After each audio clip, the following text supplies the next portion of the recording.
Yaorana et bienvenue sur Jurismana. Aujourd'hui, nous allons examiner la soutenance de thèse, plus spécifiquement la soutenance de thèse en droit.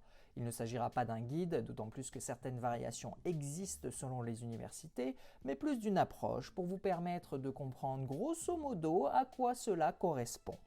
La soutenance de thèse est l'événement mettant fin aux travaux du doctorat. Après 3 à 6 ans de recherche et de rédaction, il est enfin temps d'en finir.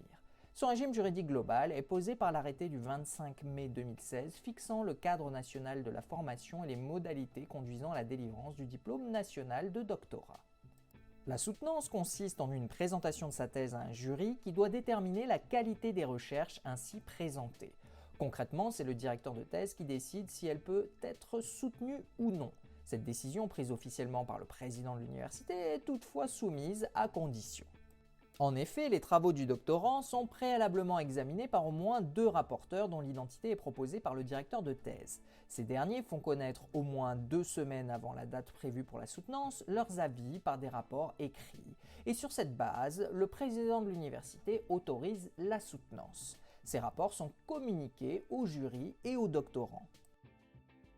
Si vous êtes autorisé à soutenir dans le système français, il est théoriquement acquis que vous aurez votre doctorat.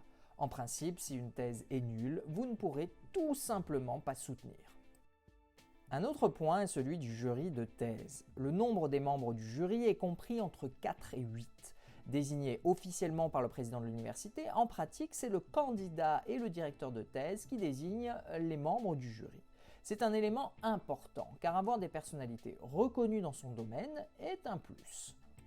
La soutenance en droit dure plusieurs heures et elle peut facilement se prolonger au-delà des 4 heures. Le candidat débute par une intervention d'une quinzaine de minutes, suivie d'une interrogation par les membres du jury. Par usage, l'intervention n'est pas un exposé didactique, du moins en droit.